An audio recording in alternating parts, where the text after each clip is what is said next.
Okay, so hello everyone. Very good morning once again to all of you guys. I hope everyone is doing great.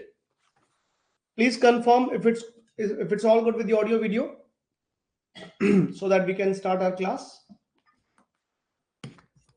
Sorry थोड़ा सा late हो गया हमें आज। जो है कुछ सुबह सुबह एक काम आ गया था, बस जस्ट अभी पहुंचा ही हूँ घर पे, और पहुंचते ही फटाफट से ब्रेकफास्ट किया 5 मिनट में, और 5 मिनट के ब्रेकफास्ट के बाद फटाफट से आपकी क्लास के लिए बैठ गए। आप सोच रहे हो टाइम का इतना प्रेशर है, कि मेरे को हेयर कट कराने का टाइम नहीं मिल रहा। पिछले एक हफ्ते से सोच रहा हूँ हेयर कट करवाना है, ना दाढ़ी बनवाने का टाइम मिल रहा है, ना हेयर कट का टाइम मिल रहा है। क्या जिंदगी हो गई है यूपीएससी की टीचरों की। है, जब एस्पिरेंट्स थे तब भी इतने बिजी थे, अब टीचर बन गए तो भी इतने बिजी हैं। तो भाई ये लाइन तो बुरी है। ये तो बुरी लाइन है। यूपीएससी की लाइन जो है, ये आदमी को आदमी छोड़ती नहीं है।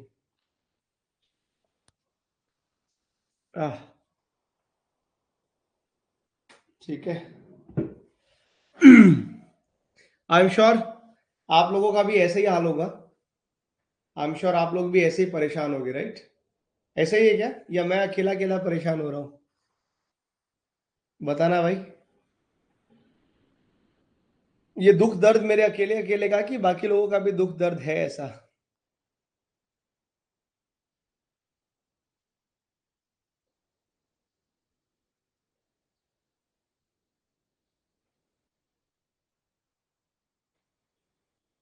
सेम सेम हाल है। ठीक है, ओके। अभी तो बेटा दिसंबर जाने दो, जनवरी से तो सेल्फ ग्रूमिंग के लिए नो टाइम। कोई बात नहीं, एक बार मुझे लगता है ये मंजिल तुम्हारी अचीव होगी ना, उसके बाद तुम्हारे पास बहुत अच्छा वक्त है जिंदगी में। चलिए, और दिसंबर दिसंबर तक का आराम है। दिसंबर टपने दो, दिसंबर के बाद तो जनवरी में तो रेल बना दी जाएगी। इतना काम करना है जनवरी से, क्योंकि फिर हम एग्जाम मोड में आ जाएंगे। ठीक है। चलिए, तो ये हमने सेकंड पार्ट आज इसलिए रखा है बिकॉज सुबह हमारी कम पढ़ाई हुई थी, लेकिन जो सुबह हमने कवर कराया था वो सबको क्लियर हो गया। भले ही वो आपको थोड़ा रैंडम लगेगा जो सुबह हम लोगों ने कवर किया था, बट अगर उसको आप ढंग से देखिएगा ना तो बड़ा एग्जाम ओरिएंटेड फैक्ट्स है सारे।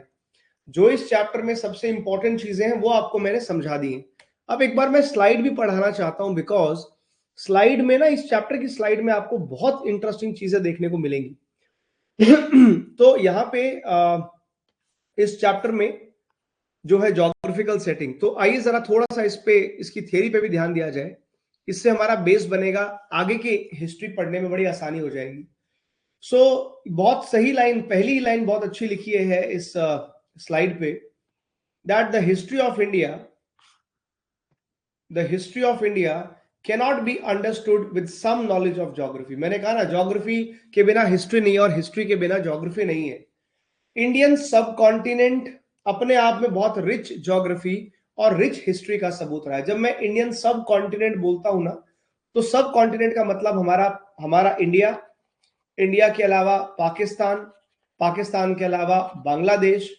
ये उस टाइम के अगर सब कॉन्टिनेंट के 3 डिवीजन आप देखिए वो तो थे ही, लेकिन प्रेजेंट कॉन्टेक्स्ट में जब सब कॉन्टिनेंट वर्ड यूज किया जाता है तो इस सब कॉन्टिनेंट में हम नेपाल को भी ऐड करते हैं और इसमें हम भूटान को भी ऐड करते हैं।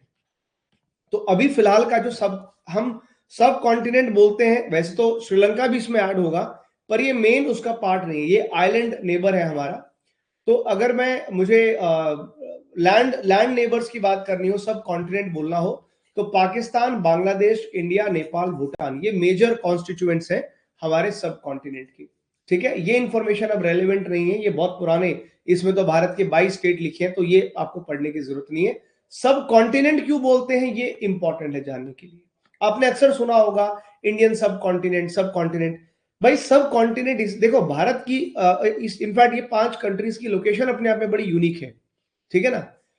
इस इनके वजह से ये पार्ट अगर ना होता, अगर आप वर्ल्ड मैप पे देखिएगा, तो अगर आपको ये इंडिया और इसके सब कॉन्टिनेंट वाली जो लोकेशन है वो अगर लोकेशंस ना होती, तो शायद इस पूरे एरिया की ज्योग्राफी बहुत अलग होती। पहली बात तो इंडियन ओशन में आपने ज्योग्राफी में पढ़ा है कि इंडियन ओशन में जो आपके नॉर्दर्न इंडियन ओशन में गायर सर्कुलेशन नहीं बन पाता, वो इसकी वजह से नहीं बन पाता।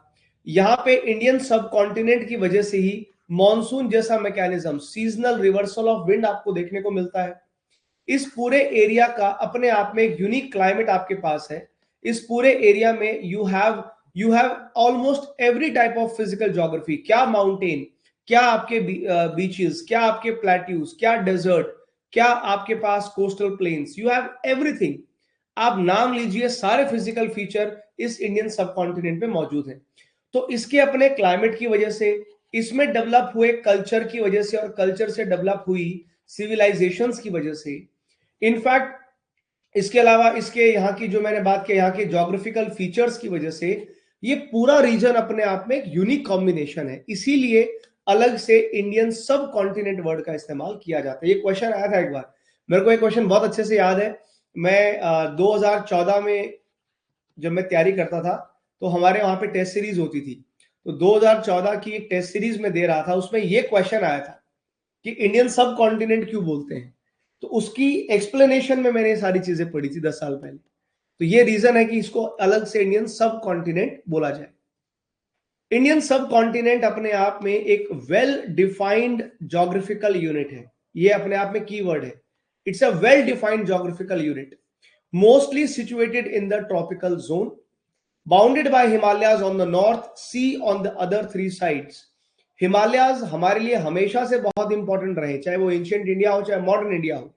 हिमालयाज हमको बचाते हैं against the cold Arctic winds, जो साइबेरिया से सीधा भारत की छाती में आती, सीधा भारत तक आनी थी। इंडिया में लिटरली नॉर्थ इंडिया में स्नोफॉल हो रहा होता अगर ये बहुत ज्यादा cold Arctic wind, Siberian winds India में पहुंचती, लेकिन नहीं पहुंच पाती क्योंकि हिमालयाज हमारा बैरियर का काम करता है और आने वाले विंड्स को रोक लेता है इंडिया से पहले। तो ये एक इंपॉर्टेंट हमारे लिए, ये इसका एक क्लाइमेटिक सिग्निफिकेंस भी आप बोल सकते हो कि हिमालयाज जो है हमारे लिए क्लाइमेटिक डिवाइड का काम करते हैं, क्लाइमेटिक बैरियर का काम करते हैं। और इसका डबल फायदा है क्लाइमेटिकली अगर आप देखिएगा, तो हिमालयाज का you have twin benefits. One, because of the Himalayas, because of this whole mountain range, एक फायदा तो ये हो गया कि जो कोल्ड विंड्स आनी है, ठंडी हवाएं, वो रुक जाएंगी। और दूसरा फायदा ये भी होता है कि जो मॉनसून है इंडिया में वो ज्यादा देर तक स्टे करता है। हिमालयाज मॉनसून को जल्दी से जाने नहीं देते, इसलिए you have a 3 to 4 month का मॉनसून भारत में आता है। तो डबल बेनिफिट, डबल है इसके climatic benefits. This keep the climate of north India Fairlie warm. Otherwise ये नॉर्थ इंडिया का क्लाइमेट जो है बिल्कुल आपका बहुत ज्यादा ठंडा क्लाइमेट होता, प्रॉपर टेम्परेट होता। अब देखिए इसका भी रीजन समझ लीजिए। अगर आप इंडिया के मैप को आप देखते हैं ना, तो आप जानते हैं कि इंडिया के ऑलमोस्ट सेंटर में से ट्रॉपिक ऑफ कैंसर गुजरती है, राइट। ट्रॉपिक ऑफ कैंसर से नीचे वाला हिस्सा तो प्रॉपर ट्रॉपिकल है, ये तो भारत का प्रॉपर ट्रॉपिकल इंडिया है। और इंडिया का जो ऊपर वाला पार्ट है, हाफ पार्ट ऊपर वाला जो है, ये देखा जाए टेक्निकली, अगर देखा जाए इट्स सब ट्रॉपिकल या टेम्परेट। ये सब ट्रॉपिकल पार्ट माना जाता है, तो इसका क्लाइमेट ठंडा होना ही था, लेकिन फेयरली वार्म क्यों है? Because of the presence of Himalayas, ठीक है। सिंस और इसीलिए इंडिया के इस तरह के कैरेक्टरिस्टिक्स की वजह से इंडिया का जो ओवरऑल क्लाइमेट है that is considered to be a tropical monsoonal. Despite the fact कि आधा इंडिया सब ट्रॉपिकल है, we still call Indian climate tropical monsoonal climate. ये भी एक उसमें आया था, एक टेस्ट सीरीज में मैंने पढ़ा था ये वाला, ठीक है, कि इंडिया को क्यों बोलते हैं ट्रॉपिकल क्लाइमेट जबकि आधा इंडिया सब ट्रॉपिकल है। तो रीजन ये है इसका। Since the cold is not very severe in the plains, people do not need to have heavy clothing। अभी कहाँ देखा आपने नॉर्थ के लोगों में भी, कहाँ हम लोग कहाँ ऐसा पूरा रेनडियर वाली जैकेट थोड़ी पहनते हैं। और अच्छा एक इंटरेस्टिंग चीज और मैं यहाँ पे समझाना चाहता हूँ। अब देखो बहुत सारी जगहों पे आप, अगर मैं आपको बोलूं कि सर ज्योग्राफी के साथ में ना आपकी इकोनॉमी जुड़ी है, तो आप बोलोगे सर ये तो पता है, नया नया बात क्या है। आप एक बात समझिए, क्या आपको नहीं लगता कि क्लाइमेट जो है ये लोगों के वर्किंग एफिशिएंसी में फर्क डालता है?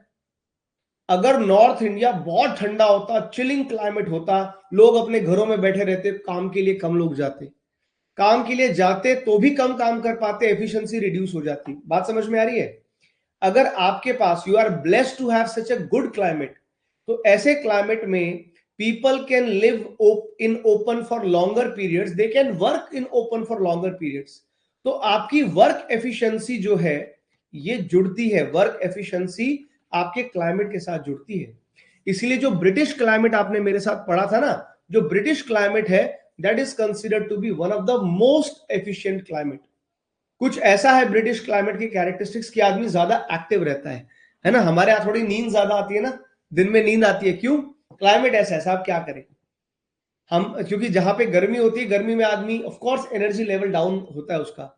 ब्रिटिश क्लाइमेट बड़ा परफेक्ट क्लाइमेट है। और ये मैं कहीं पढ़ रहा था, किसी किसी बुक में ही मैंने पढ़ा होगा, अपने अपनी जवानी के दिनों में मैंने पढ़ा होगा कि जो ये ब्रिटिशर्स ने दुनिया भर पे राज किया है, तो उसके पीछे उनका क्लाइमेट भी उनको एफिशिएंट बनाता था। तो एक एक ये भी रीजन मैंने कहीं पढ़ा है। दूसरा, Himalayas are high enough to shield the country against invasion from the north. अब ये तो बात होगी क्लाइमेट की, मगर सिर्फ क्लाइमेट नहीं, सिर्फ हमें ये ठंडी हवाओं से नहीं बचा रहा, हिमालयाज हमेशा से हमारे लिए एक बहुत बड़ी शील्ड रहा है। कभी भी इंडिया के ऊपर यहां से अटैक नहीं हो सकता। क्यों नहीं हो सकता? कौन आएगा इतने हिमालय के पहाड़ चढ़ के? कोई चढ़ेगा क्या? 6-6 हजार मीटर के पहाड़ कोई चढ़ के आएगा क्या? नहीं आएगा। तो इंडिया के लिए ये एक फ्रंटियर रहा है, हमेशा ये एक ऐसी शील्ड रहा है जिसकी वजह से इंडिया को इस तरफ से इन्वेजन का कभी खतरा नहीं रहा। अब आपको मालूम है कि यार मेरी ये साइड प्रोटेक्टेड है, तो आपको खाली इस साइड पे फोकस करना है। हाँ, यहां से बहुत लोग आए हैं, यहाँ पे है स्पेस आने का। तो हमेशा जब जब इंडिया में ये खाइबर पास, गोलन पास, यहां से लोग ज्यादा अटैक करने वाले आए हैं। बट ओवरऑल हमारे लिए हिमालय जो है एक शील्ड का काम करता है सिक्योरिटी पर्पस के लिए। And this was specially true in the pre industrial time. उस टाइम तो कम्युनिकेशंस डिफिकल्ट थी, लोगों को जाकर के ही जो करना होता जाके करते थे।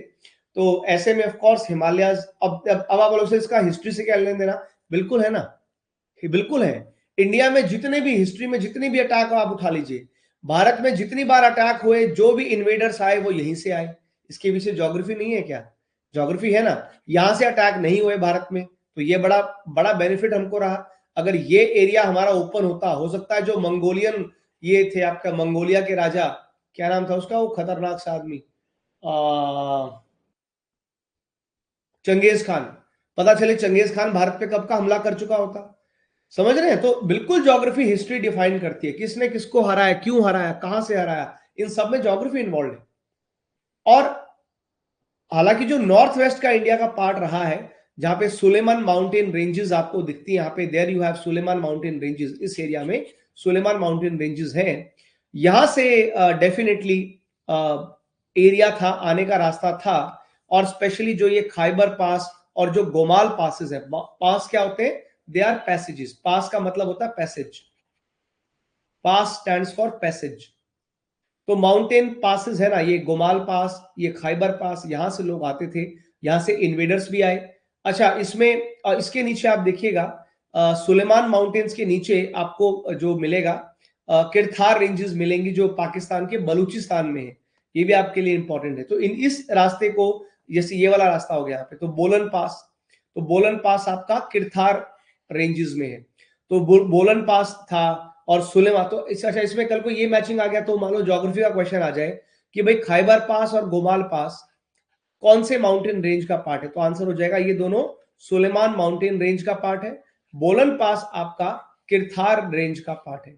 ये भी ज्योग्राफी के लिए एमसीक्यू, ये तो आपके ऊपर डिपेंड करता है कितनी इंफॉर्मेशन को ग्रैब करते हो, यूज करते हो, राइट।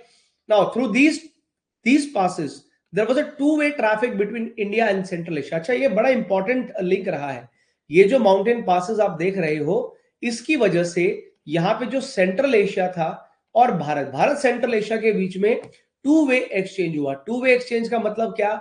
हम भी वहां पे गए, वो भी हमारे यहाँ पे आए, हमने भी जाके अटैक करे, उन्होंने भी अटैक करे, हमने ट्रेड करा, उनने भी ट्रेड करा। तो टू वे ट्रैफिक रहा है और ये आज भी चलता है, from the pre historic time चलता आ रहा है। तो people from Iran, Afghanistan, Soviet central Asia Bharat में एज इन्वेडर भी आए, भारत में एज इमिग्रेंट भी आए और भारत में एज ट्रेडर्स भी आए। तो ये भारत में हमला करने वाले, व्यापार करने वालों सबके लिए रास्ता रहा है भारत का नॉर्थ वेस्ट फ्रंटियर, और हमेशा से एक बड़ा डायनेमिक पार्ट रहा है, क्योंकि यहां बड़े बड़े लड़ाइयां, बड़े बड़े युद्ध जो है इस इलाके में आपको होते नजर आएंगे। Even the Hindu Kush range, इनके ऊपर जो हिंदू कुश इधर है ऊपर, the westward extension of Himalayas did not form inseparable barrier between the Indus and the Oxus system. देखिए ऑक्सस सिस्टम क्या है, आज आज आपने सुना होगा Amu Darya. Have you heard the term Amu Darya? Central Asia में अमू दरिया, सिर दरिया, दो नदियां हैं। तो अमू दरिया का पुराना नाम है ऑक्सस सिस्टम। यहाँ पे आप शायद मैंने लगाया भी होगा, देखिए ये रहा, this was the Oxus civilisation. ये वाला जो एरिया है ये हमारी इंडस वैली, और इनके बीच में ये जो पहाड़ आप देख रहे हैं, यहां पे यू हैव द हिंदू कुश। तो हिंदू कुश माउंटेन, उसके नीचे सुलेमान, उसके नीचे किरथार माउंटेन्स। तो हिंदू कुश जो है भले एक बैरियर था, लेकिन उसके बावजूद भी आपको कनेक्शन मिलेगा इंडस वैली के लोगों में और ऑक्सस सिविलाइजेशन के लोगों में। ऑक्सस क्या है? आमू दरिया। ये जो आप देखते हो यहां से, तो आपको ताजिकिस्तान से लेकर के उज्बेकिस्तान, इस एरिया में आपको जो नजर आती है, this is very very important. अच्छा, एक चीज मैं आपको यहाँ पे और मेरे को याद आगे बता दूं, ये अमू दरिया और इसके नीचे एक और है सिर दरिया। सिर दरिया और आमुर दरिया, ये दोनों जो हैं, ये जाके किस जगह पे जाती हैं? ये जाती हैं अरल सी में। और आज के टाइम पे अरल सी इज वन सच बॉडी जो बहुत स्पीड से गायब हो रहा है। मतलब इसका, क्योंकि क्या है ना, यहाँ के जो पॉलिसी मेकर्स हैं, उन्होंने अमू दरिया और सिर दरिया का पानी जो है बहुत ज्यादा डाइवर्ट किया है, और river diversification is not a good strategy ecologically, जिसकी वजह से अरल सी का कहते हैं कि अगले 20 सालों तक ये पूरा वाटर बॉडी खत्म हो जाएगा। नेक्स्ट 20 इयर्स में अरल सी विल बी कंप्लीटली एनक्लोज्ड। ठीक है, यहाँ पे देखो ये मेंशन भी क्या हुआ, दिस इज योर अरल सी। तो ये जो दो नदियां आपको दिखाई दे रही, दिस इज योर अमू दरिया, दिस इज अमू दरिया एंड दिस इज योर सिर दरिया, और ये दोनों के दोनों आपके हिमालय से जाके अरल सी में मिलती है। ठीक है, चलो एनीवेज, तो ये पॉइंट समझ में आ गया। ऑक्सस सिविलाइजेशन भी हमने जो है यहाँ पे पिकअप कर ली।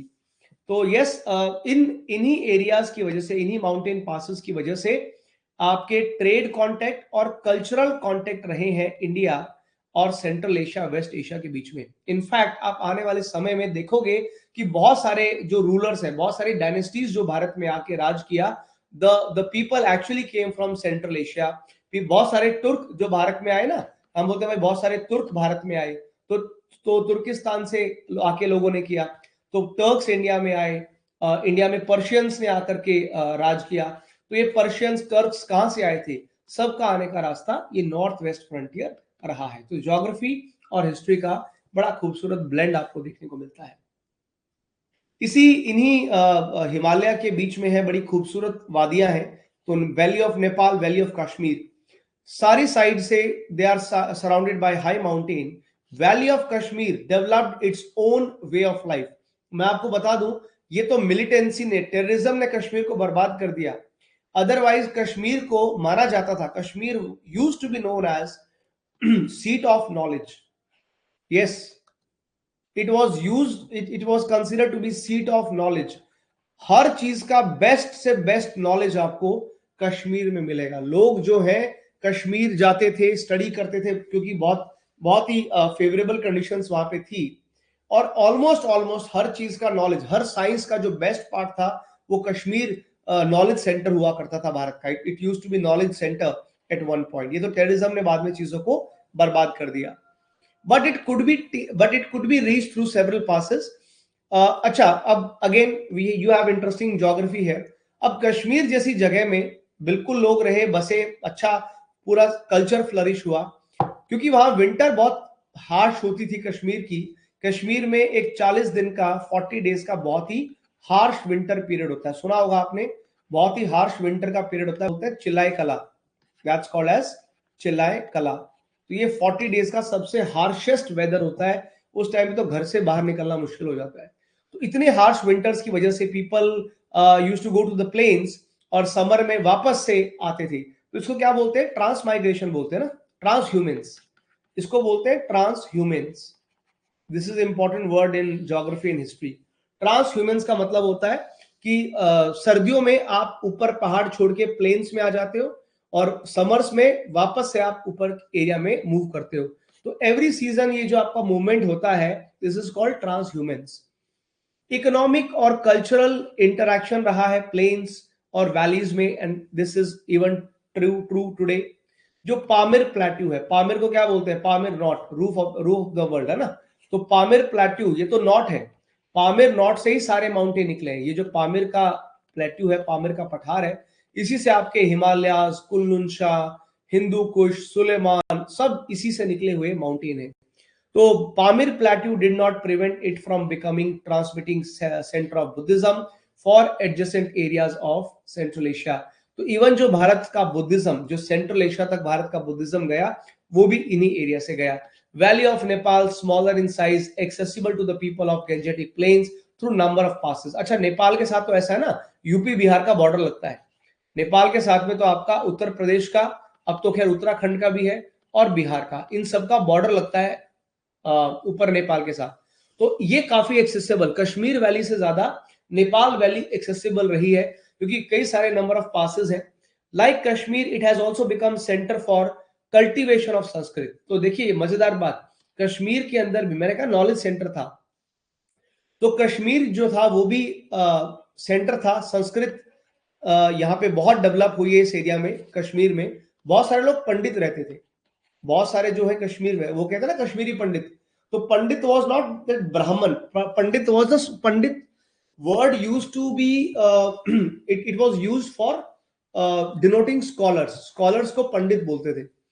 तो संस्कृत भाषा का डेवलपमेंट वहां भी हुआ, नेपाल की वैलीज में भी डेवलप हुई, and both valley became repository of the largest number of Sanskrit manuscript. आज भी अगर कोई पूछे आपसे, भाई आखिर ऐसा क्यों है कि नेपाल और कश्मीर दोनों जगह पे आपको सबसे largest number of Sanskrit manuscripts कहां मिलती हैं? जी आपको मिलती हैं कश्मीर और नेपाल वैली में। और कारण क्या है उसके मिलने का, वो मैंने आपको बता दिया, क्योंकि ये नॉलेज सेंटर रहे हैं और यहाँ पे ये संस्कृत भाषा का डेवलपमेंट आपको देखने को मिलेगा।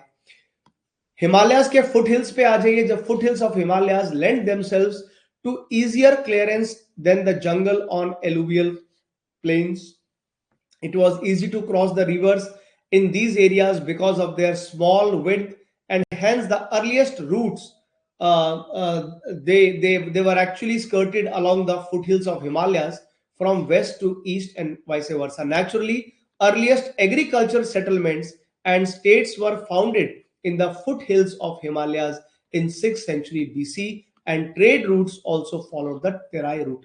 देखो तेराई क्या होता है, ये जैसे हिमालयाज का, ये हिमालयन माउंटेन्स है, जो हिमालयाज का बिल्कुल फुट हिल होता है ना, बिल्कुल जो बेस है, जहां पे हिमालयाज खत्म हो रहे हैं, हिमालयाज के बिल्कुल खत्म होने पे यहाँ पे आपको बड़े बड़े पत्थरों के डिपॉजिट मिलते हैं। ठीक है, बड़े बड़े बड़े ब्रॉड वो मिलते हैं, बोल्डर्स एंड बड़े बड़े पत्थर, पेबल्स एंड ऑल। इस एरिया को तो बोलते हैं भाबर, भाबर एरिया। इसके जस्ट नीचे का जो एरिया होता है ना, ये ऐसा एरिया होता है, यहां पे बहुत ज्यादा फर्टाइल लैंड होती है, क्योंकि अक्सर जो नदियां हैं ना, जो रिवर्स आ रही है हिमालय से, वो भाबर में डिसअपियर हो जाती है, क्योंकि वो उन बड़े बड़े पत्थरों के नीचे से फ्लो करती है, आपको दिखेगी नहीं। लेकिन तेराई रीजन में आके ये सारी नदियां यहाँ पे इस एरिया को बहुत ज्यादा वो बना देती है, मार्शी एरिया बना देती है, और इस मार्शी एरिया को कहते हैं तेराई रीजन। हिमालयाज के बिल्कुल एडजेसेंट है भाबर कोर्स, वो बिल्कुल अनफर्टाइल एरिया है, और तेराई एरिया काफी फर्टाइल एरिया है, क्योंकि यहाँ पे वाटर अवेलेबिलिटी है काफी बढ़िया। तो आज भी तेराई रीजन में आपको बहुत ज्यादा एग्रीकल्चर होता नजर आएगा।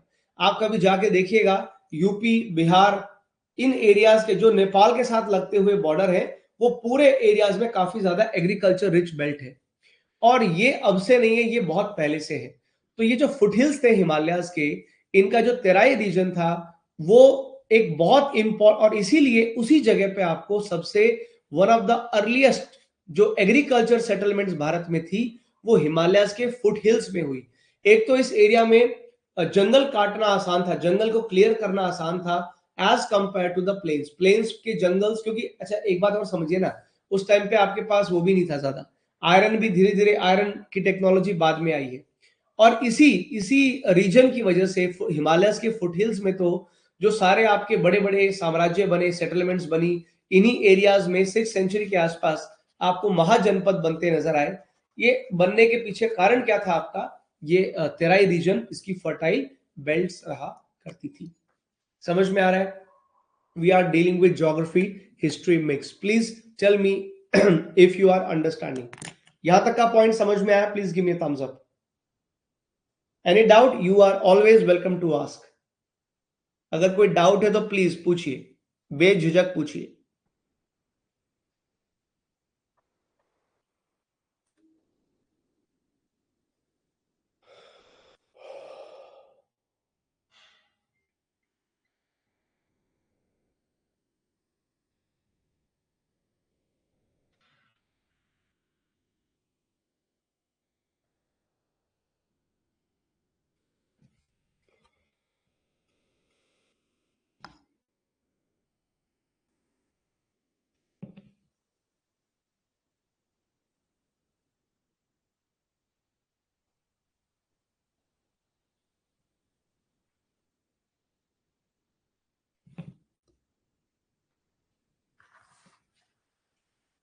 क्लियर? Yes, okay, great. देखिए इस वाले चैप्टर को मैं डेलिबरेटली एनसीईआरटी से पढ़ा रहा हूं। एनसीईआरटी से बेटर कहीं नहीं दिया है चैप्टर, आप जितनी मर्जी किताबें उठा के पढ़ लीजिए। इसलिए इस वाले केस में एनसीईआरटी पढ़ना इंपॉर्टेंट है। जहां इंपॉर्टेंट है मैं आपको बताता रहूंगा, ठीक है? अच्छा, आओ आगे बढ़ते हैं, आगे बढ़े।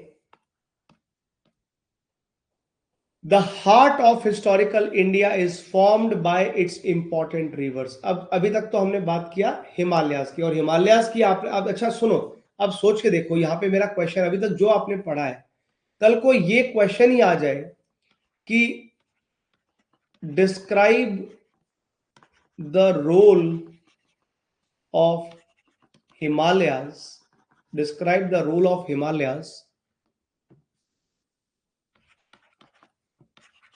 in shaping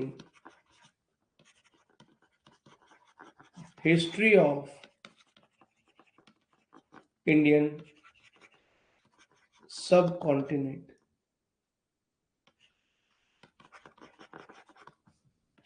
सोचो ये क्वेश्चन ही आ जाए कल को 10 मार्क्स का। अब आपके पास कितना सारा मटेरियल है लिखने के लिए, अब आपके पास कितना कुछ है यहां बयां करने के लिए, कितना कुछ है यहां लिखने के लिए। जो आपने पढ़ा है उसको ये क्वेश्चन लिख के, तुम्हारा होमवर्क है भाई, ठीक है? जो आपने पढ़ा है उसके बेसिस पे लिखिएगा। अब मैं और एटलीस्ट अगर अभी नहीं लिखेंगे तो अपने नोट्स में साथ साथ कहीं पे लिख लेना, इस चैप्टर में ये क्वेश्चन जरूर ऐड करते रहना बीच बीच में, ठीक है ना? तो या फिर ऐसा क्वेश्चन आ जाए कि without understanding of Himalayas the history of Indian subcontinent is incomplete, कुछ भी बना लो। Without understanding the role of Himalayas history of Indian subcontinent is incomplete, कुछ भी क्वेश्चन है आंसर सेम ही रहेगा। हिमालयस के बाद जो दूसरा बहुत बेहतरीन रोल प्ले किया है वो हमारी नदियों ने किया है। हमारी जो नदियां हैं ये भारत का दिल है, which are swollen by tropical monsoonal rains. These consist of plains of Indus in the northwest, हमारे पास इंडस प्लेन्स हैं, हमारे पास गंगा यमुना द्वाब है मिडल में, और मिडल गेंजेटिक बेसिन है ईस्ट में, एंड ब्रह्मपुत्रा बेसिन है एक्सट्रीम ईस्ट में। तो कहने के तौर पे समझिए कि भारत में जो तीन सबसे बड़ी नदियां रही हैं, तीन सबसे बड़े हिमालयन रिवर सिस्टम रहे हैं। So we have the Himalayan, the Indus river system, we have the Ganga river system, and we have the Brahmaputra river system। और इन तीनों नदियों ने अपने अपने बेसिन्स में, all the three are responsible for the birth of many civilizations। कई सारी सभ्यताएं कई सारी सेटलमेंट्स, कई सारे एम्पायर्स जो खड़े हुए हैं वो इन नदियों के आसपास हुए। ये बात मानते हो ना? तो इंडस वैली में हड़प्पा हो गया, गंगा वैली में तो बहुत सारे आपको डायनेस्टीज मिलेंगे, और ब्रह्मपुत्रा। अब आपको यहां से क्या काम आएगा? अब यहां से वो काम आएंगे जो मैंने नोट्स में लिखवाया था, याद आ गया? जो बिल्कुल स्टार्टिंग के पॉइंट्स थे नोट्स के, तो वो आपको यहाँ पे काम आ जाएगा कि हड़प्पन कल्चर, पोस्ट वैदिक कल्चर, वैदिक कल्चर जो डेवलप हुए। अब यहाँ वाला वो इंफॉर्मेशन यहाँ पे ऐड कर लेना, ठीक है? वो इंफॉर्मेशन यहाँ पे आपको ऐड करने को मिलेगा नोट्स में से, you have to add. Indus system through the Gangetic basin Brahmaputra we find, अच्छा ये इंपॉर्टेंट नहीं है, ये तो खैर एनुअल रेनफॉल वगैरह हो गया कि 25 सेंटीमीटर से 250 सेंटीमीटर, तो इंडस में तो खैर बारिश कमी होती है, तो ये भी आप एक अपने जनरल कंपैरिजन के लिए पढ़ सकते हो कि भाई इंडस सिस्टम में बारिश कम ही है, कुछ 25 सेंटीमीटर तक की बारिश है, और ब्रह्मपुत्रा तक आते आते ऑफ कोर्स सेंटीमीटर बहुत, ब्रह्मपुत्रा में तो सबसे ज्यादा बारिश होनी है। इनफैक्ट बारिश के टाइम पे तो Brahmaputra river become the largest volume के हिसाब से अगर देखिएगा, सबसे लार्जेस्ट वॉल्यूम होता है पानी का, पता है? ड्यूरिंग मॉनसून जब ब्रह्मपुत्रा भर के चलती है, दुनिया की लार्जेस्ट नदी बन जाती है वाटर के वॉल्यूम के हिसाब से, ठीक है ना? खैर, अब इंडस सिविलाइजेशन बेस्ड ऑन 25 से 37 सेंटीमीटर पॉसिबली वेस्टर्न गेंजेटिक, ये अलग अलग रेनफॉल रेंजेस दी हुई हैं। तो इसके हिसाब से जो वेजिटेशन, अच्छा अब ये भी सोचिए, अब मैं आपसे एक कॉमन क्वेश्चन पूछता हूं यार, एक बात बताना, ब्रह्मपुत्रा बेसिन के अंदर जो फॉरेस्ट होंगे, जो जंगल होंगे, और इंडस और गंगा के अंदर जो जंगल होंगे, दोनों में से ज्यादा थिक फॉरेस्ट कौन से होंगे? आप बोलोगे सर वही होंगे जो 250 सेंटीमीटर जहां बारिश आ रही है। तो जाहिर तौर पे ब्रह्मपुत्रा के जो फॉरेस्ट थे, देवर कंपैरेटिवली थिकर, है ना?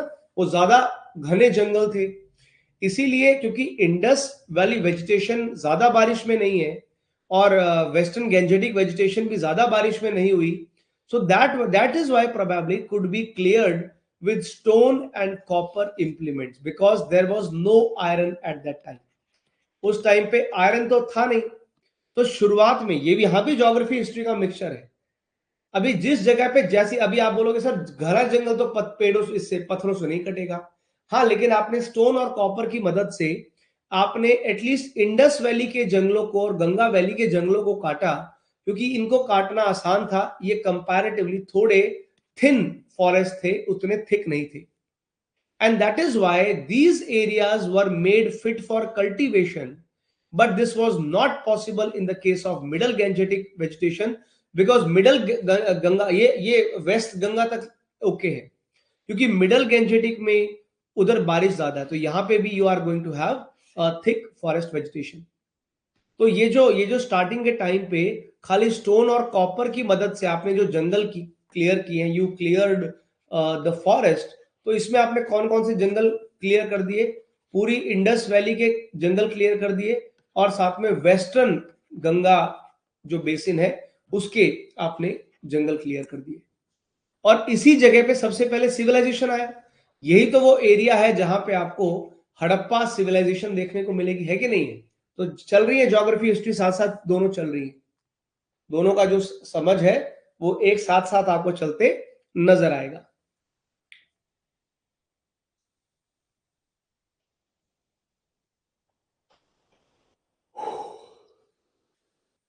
ठीक है, दोनों आपको साथ साथ चलते नजर आएंगे। अब आ जाओ जरा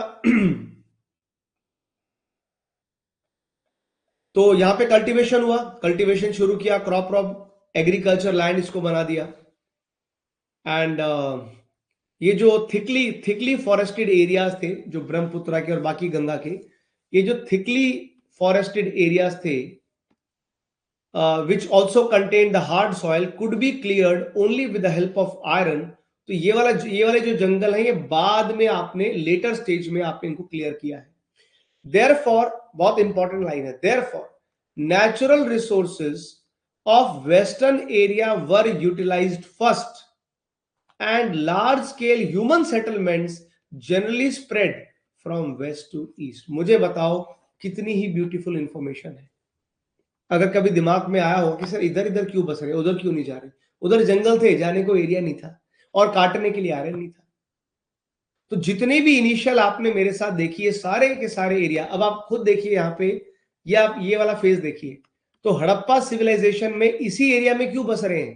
क्योंकि यहीं के जंगल काटना आसान था, आगे के जंगल बहुत घने थे, नहीं काट पाए, वरना तो जाके बस जाते, वहां पे क्यों नहीं बस रहे? पर नहीं बस पाए। धीरे धीरे आप देखोगे हड़प्पा से थोड़ा आगे एक्सटेंड हुआ है, ये अर्ली वैदिक टाइम में थोड़ा सा आगे एक्सटेंशन हुआ, एटलीस्ट अर्ली वाला थोड़ा सा जो है गया है, क्या बोलते हैं, मिडल गेंजेटिक प्लेन तक गया है। लेकिन उसके बाद जब प्रॉपर अब आपका आ गया, क्योंकि यहाँ पे आप ये टाइम देखोगे, आपका जो लेटर वैदिक पीरियड आप देखते हो, तो इस टाइम तक आते आते लास्ट में यहाँ पे आते आते आपके पास एटलीस्ट आयरन आ गया था। और अब क्योंकि आपके पास आयरन है, आप आयरन का कल्टीवेशन, आयरन को यूज करते हैं for clearing forest and all, तो देखिए ये एरिया कितना आपका एक्सटेंड होता चला गया। कितना सुंदर एक्सप्लेनेशन है। अब आप किसी से बात करेंगे, आपके पास बताने के लिए क्या कुछ नहीं है, आप हिस्ट्री के प्रोफेसर की तरह बात करेंगे। समझ रहे हैं?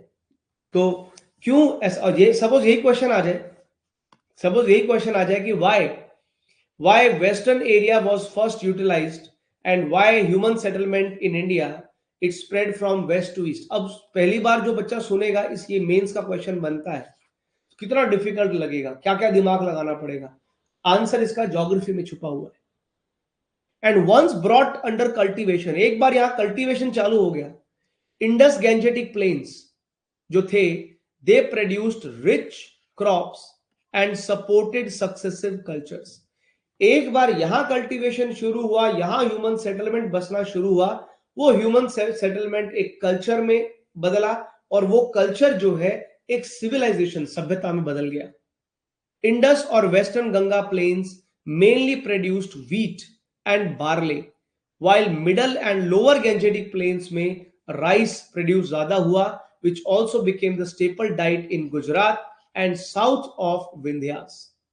और ये चीजें आज भी, दिस इज स्टिल अनचेंज्ड। क्या ये वाला फूड हैबिट हमारा बदला? नहीं।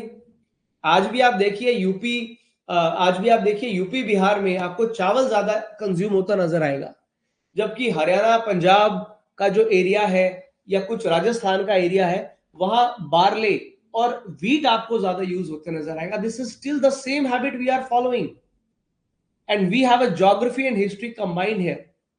हड़प्पन कल्चर जो ओरिजिनेट हुआ, इंडस वैली में फ्लरिश किया, वैदिक कल्चर मैंने आपको ऑलरेडी लिखवाया है। और अच्छा, ये फिर से हमारे नोट्स आगे सर, ये फिर से हमारे नोट्स के पॉइंट आगे, कि हड़प्पन कल्चर इंडस वैली में, वैदिक कल्चर पंजाब और वेस्टर्न गंगा प्लेन में जो सुबह लिखवाया था, पोस्ट वैदिक कल्चर जो जहां पे आपने आयरन का इस्तेमाल शुरू किया, ये मिडिल गंगा बेसिन तक गया।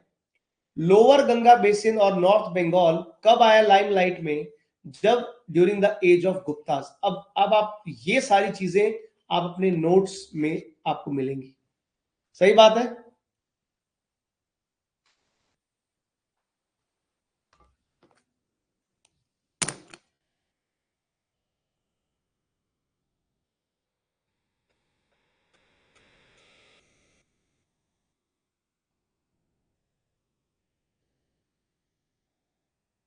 अब आप मॉर्निंग वाली जो चीज है उसको भी आप जो है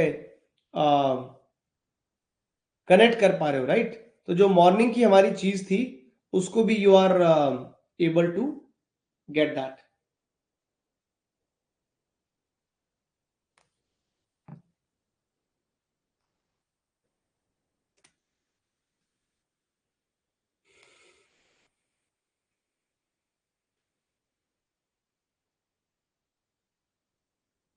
क्लियर?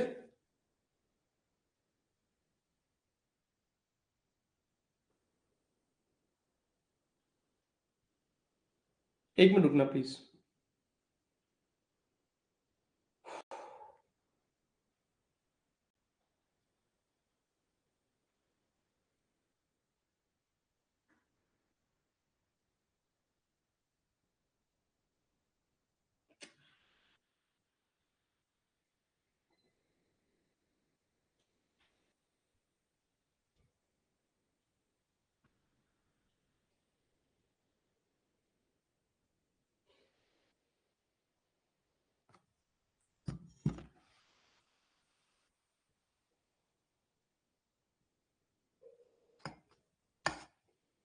ठीक है जी, चलिए।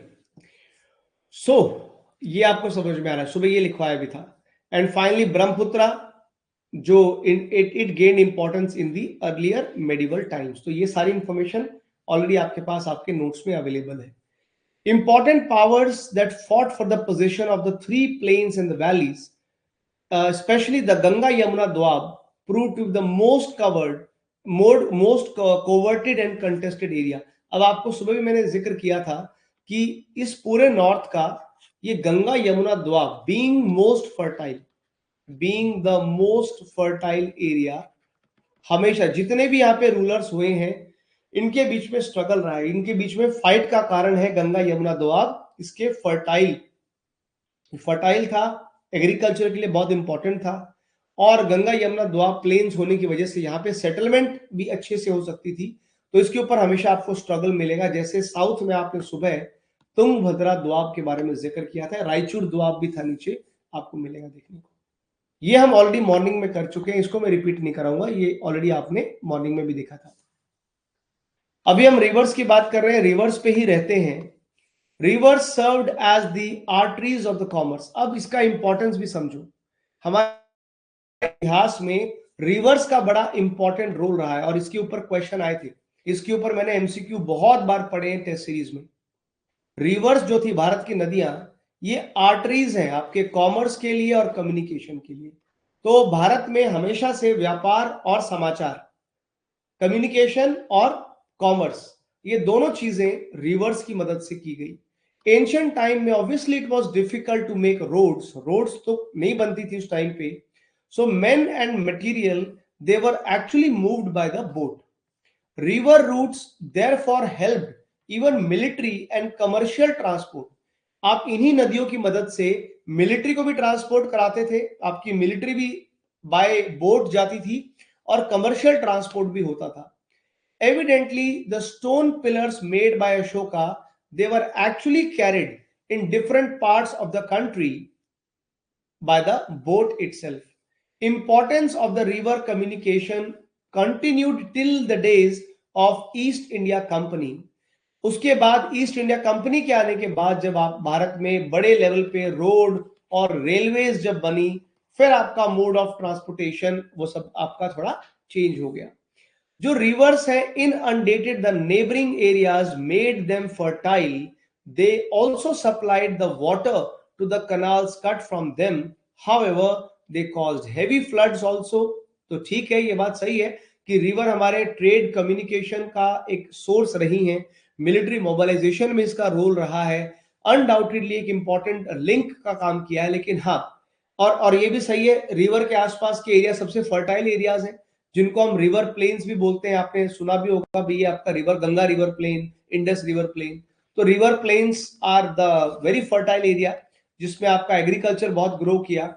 लेकिन किसी किसी जगह पे इन नदियों में फ्लड्स भी आई हैं टाइम टाइम पे, which periodically destroyed the towns and villages in the northern plains, and so many ancient buildings have been washed away also beyond recovery. तो बहुत सारे एंशियंट ऐसी बिल्डिंग्स हैं जिनको आज हम नहीं देख पाते बिकॉज इन्होंने वो बर्बाद की है।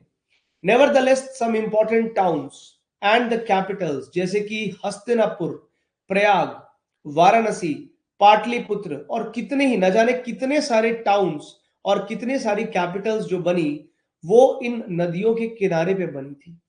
और अगर आपसे कोई क्वेश्चन पूछ ले ये वाला कि why do you think important towns and Capitals they were situated on the banks of the river, even today आप जाके भारत के बड़े से बड़े शहर को देखिए, नदी के आसपास आपके बने होंगे, उसका कारण क्या है? तो कारण आप बता सकते हैं कि भाई नदियों के आसपास ये बड़े शहर इसीलिए बने क्योंकि इसी नदियों की मदद से उन शहरों में कॉमर्स और कम्युनिकेशन हो रहा था। वहां पे जो बड़े बड़े शहर थे वहां मिलिट्री हुआ करती थी, तो मिलिट्री के लिए भी वही, मिलिट्री और कमर्शियल ट्रांसपोर्ट के लिए भी वो एरिया थे। वो नदियों के किनारे इसलिए बड़े शहर बने क्योंकि वो फर्टाइल एरिया थे, तो वहां पे आपके लिए एग्रीकल्चर डेवलप हुआ, तो वहां सेटलमेंट बनी। अब आपके पास आंसर आ रहे हैं, अगर मेंस में या प्री में क्वेश्चन आ जाए तो छोड़िएगा नहीं इस क्वेश्चन को। मॉडर्न टाइम्स में भी urban sites are selected on railway और रोड जंक्शन। आप देखिए ना, आज भी जब आप कोई भी बड़ा टाउन प्लान करते हो, सिटी प्लान करते हो, तो उसकी कनेक्टिविटी चेक करते हो कि नहीं करते हो? भाई ऐसा शहर, वही शहर बड़ा बन सकता है ना जो वेल कनेक्टेड हो। हम एक वर्ड यूज करते हैं ना कि यार कोई भी अर्बन आपकी नई साइट है, कोई भी नया शहर बनना है, तो भाई उस it has to be well connected. तो वेल कनेक्टेड कैसे? उस जमाने में तो रिवर्स के साथ, लेकिन वो ट्रेंड, वो कनेक्टिविटी की इंपॉर्टेंस तो आज भी है। आज भी हम बड़े बड़े शहरों को बनाते हैं, रेल रोड जंक्शन से उनको जोड़ते हैं, है ना? या फिर फॉर दैट मैटर बड़े बड़े शहर जो है वो माइनिंग जोन्स में बनते हैं, क्योंकि वहां पे रॉ मटेरियल अवेलेबल है। तो या तो नदी के आसपास शहर बसेगा, या ऐसी जगह पे शहर बसेगा जहां पे रॉ मटेरियल आसपास अवेलेबल हो। प्री इंडस्ट्रियल टाइम्स में towns were mostly situated on the river banks. इन सब के अलावा rivers provided political and cultural boundaries also. ये नदियां ना, ये नेचुरल फ्रंटियर का भी काम करती थी। पॉलिटिकल बाउंड्रीज मतलब क्या? They were actually acting as a natural frontier, थी ना, ये नेचुरल बाउंड्री थी नदियां। तो इनसे राज्य बटे होते हैं, भाई इस नदी के उधर का एरिया तेरा है, इधर का इलाका मेरा है। तो एक नेचुरल बाउंड्री का भी काम करती थी। They were formed in mountain barriers. Thus, in eastern part of Indian peninsula, the area जिसको हमने सुबह आज इसके ऊपर लिखा था, याद है? ये भी आपके नोट्स में से है। जो कलिंग का जो एरिया था, coastal belt of Orissa, was situated between Mahanadi in the north and Godavari in the south. Similarly, Andhra Pradesh के बारे में लिखा था, mostly it is between Godavari and Krishna. Again, this is from your notes. इसके लिए भी आपको नोट्स में देखना पड़ेगा। तो इनको हमने ऑलरेडी सुबह लिखा है। जो डेल्टाइक प्लेन्स थे formed by these two rivers at their mouth slot into historical importance by beginning of the Christian era when they become settled with the towns and the ports under Satavahanas and their successors. ये भी आपको सुबह point लिखवाया था ना कि वैसे तो डेल्टाइक प्लेन्स तो पहले से बनते आ रहे हैं, लेकिन सतवाहनास ने सबसे ज्यादा इन डेल्टाइक प्लेन्स को यूज किया, और ये शुरुआत होती है क्रिश्चियन एरा के बाद से, यानी एडी में शुरुआत होती है। और सतवाहनास जब रूल कर रहे थे, उन्होंने सबसे ज्यादा टाउन और पोर्ट्स बनाए, जिनसे डेल्टाइक एरियाज की इंपॉर्टेंस भी बढ़ गई। Finally Tamil Nadu was situated between Krishna in the north and Kaveri in the south. Tamil Nadu तो पूरा कृष्णा कावेरी नदी के बीच में है। ये गोदावरी, ये कृष्णा, ये कावेरी। तो गोदावरी, कृष्णा और कावेरी में, इनके बीच में हो गया आंध्र प्रदेश, और कावेरी और कृष्णा के बीच में हो गया तमिलनाडु। ऐसा करके भी याद रख सकते हो। और इसके और महानदी के बीच में आ गया उड़ीसा, उड़ीसा का Kalinga. The Kaveri Delta extended in the south roughly to Vagai River in the north and South Pennar. ये भी आपको सुबह नोट्स में लिखवाया था। और ये पूरा का पूरा जो कावेरी डेल्टा का जो पूरा रीजन था ना, it formed a very distinct geographical zone and became the seat of Chola power in little before the beginning of the Christian era. तो ऑलरेडी जो ये कावेरी डेल्टा के आसपास का एरिया था, यहाँ पे आपको चोला एम्पायर, चोला पावर देखने को मिलती है। This area was different from the North Tamil Nadu, which consisted of the uplands, and it was prominent under the Pallavas. और आपको सुबह भी लिखवाया था मैंने, ये वाला पॉइंट भी आपको सुबह लिखवाया था कि जो नॉर्थ तमिलनाडु का जो रीजन है, नॉर्थ तमिलनाडु में पल्लवाज ने रूल किया, और बाकी जो कावेरी डेल्टा के आसपास का रीजन है वो चोला का पावर सेंटर बनता है in approximately 4th to 6th century AD. The eastern part of the peninsula जो हमारा है bounded by Coromandel coast. Coromandel coast किधर है जी? तमिलनाडु में। तो ये जो आप ऐसा मैप बनाते हो, तो इसमें ये वाला जो कोस्ट है भारत का, this is the Coromandel coast. Although the coastline flanked by Eastern Ghat or the steppes, the ghats are not very high, have several openings caused by eastward rivers into Bay of Bengal. Thus, communication between eastern coast on the other hand and other parts of Andhra on the other was not difficult in the ancient times. अब देखो, ये तो आप geography में भी पढ़ते हो, आपको वैसे भी पता होने चाहिए। अगर हम कंपेयर करें ईस्टर्न वेस्टर्न घाट्स को, अगर आप कंपेयर करोगे तो आप ऑलरेडी आपने पढ़ा है कि भाई वेस्टर्न घाट्स मेरे लगभग कॉन्टिन्यूअस है। ईस्टर्न घाट्स को हम हमेशा ऐसे बनाते हैं। क्यों बनाते हैं? बिकॉज ईस्टर्न घाट जो भारत के हैं, they are dissected in between, they are not very continuous, और ये इनकी हाइट भी कम है, या इरोजन भी ज्यादा हुआ है ना, बिकॉज यहाँ पे नदी है ना आपकी बह तो नहीं है आपकी, कितनी सारी नदियां यहाँ पे, कृष्णा, ये ऊपर महानदी, गोदावरी, कृष्णा, कावेरी, इन सारी रिवर्स ने ईस्टर्न घाट्स को डाइसेक्टेड पार्ट्स बना दिया है, और इसीलिए ईस्टर्न घाट की हाइट भी कम है, इरोजन ज्यादा हुआ है, और बीच में डिसकॉन्टिन्यूअस भी है।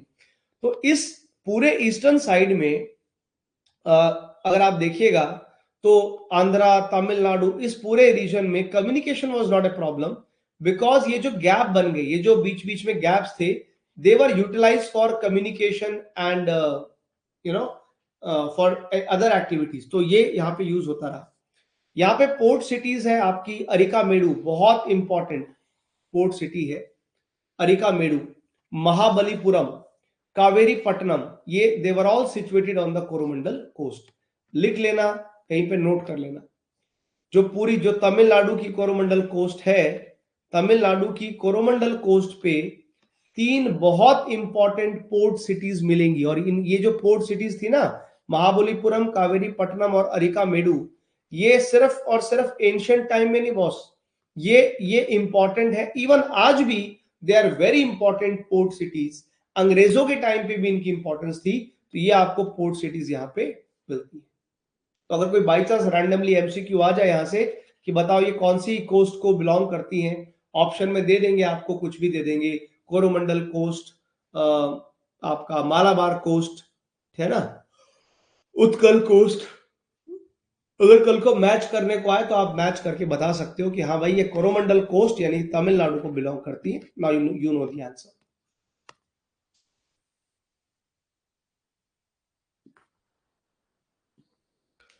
Please tell me if you are clear up to this point. समझ में आ रहा है? समझ में आ रहा है बॉस कि नहीं आ रहा है? यस?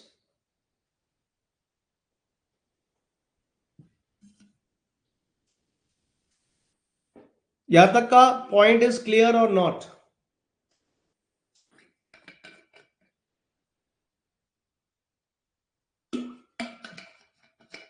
इंटरेस्टिंग है, बोरिंग तो नहीं है?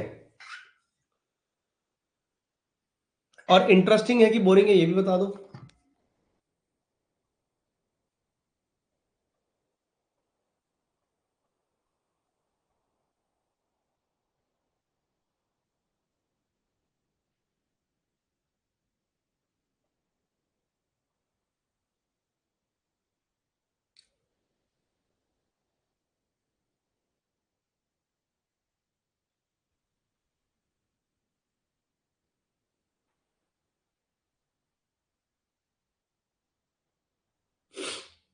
इंटरेस्टिंग है ना? ठीक है, 5 मिनट का ब्रेक ले लो, मैं भी कॉफी बना के लाता हूँ। 5 मिनट का ब्रेक है, 12:30 तक करेंगे क्लास आज, ठीक है? कोई जल्दी नहीं है, 12:30 तक करते हैं क्लास। 5 मिनट का ब्रेक ले लो यार, ठीक है? 5-7 मिनट्स का break, and then we will continue.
चलिए जी, तो आगे बढ़े।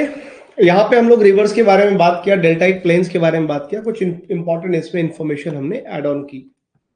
Now the coastal areas in the extreme south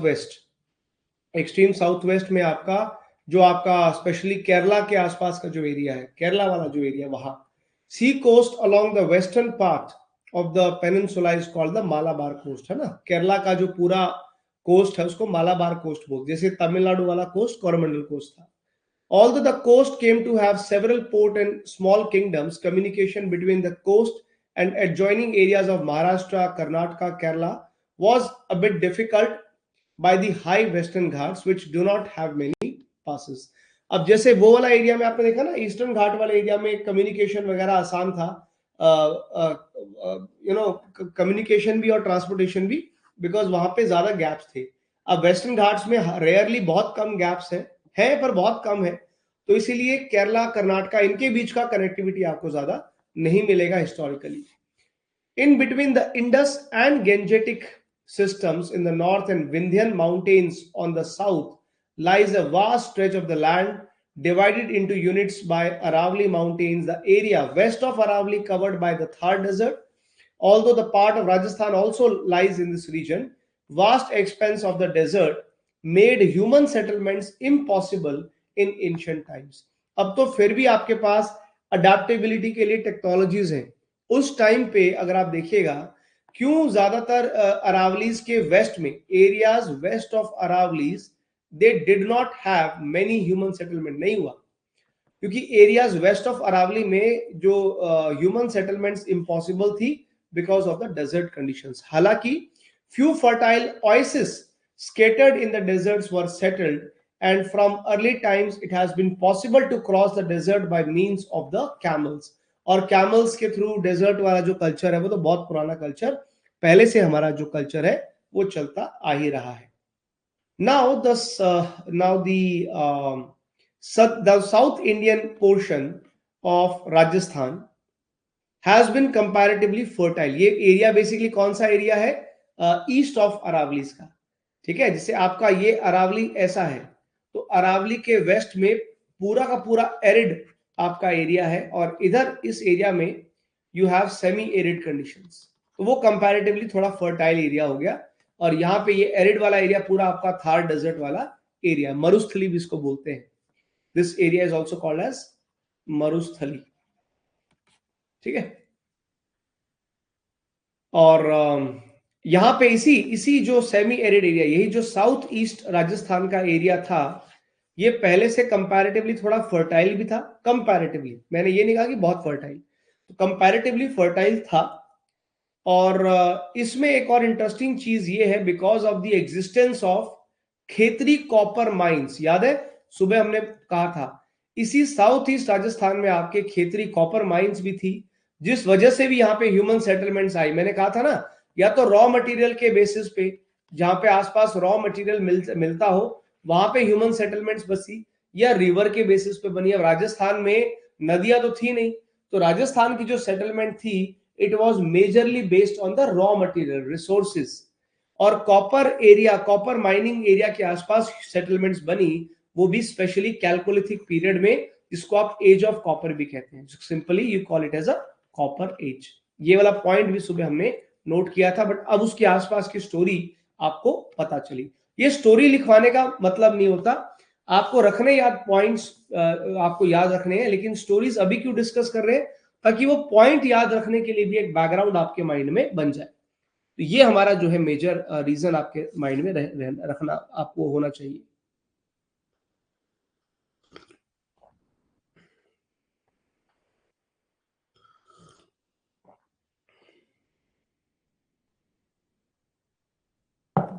ठीक है जी। ओके, नाउ इसके अलावा आगे बढ़े तो Rajasthan shades of into fertile planes of Gujarat. Rajasthan से नीचे आप आइएगा तो गुजरात में आपको फर्टाइल प्लेन्स नजर आएंगे, स्पेशली वो plains drained by river Narmada, Tapi, Mahi. ये कुछ बड़ी इंपॉर्टेंट रिवर है, साबरमती, ये सारी नदियां जो हैं आपकी, because of these many rivers Gujarat has always been a fertile land.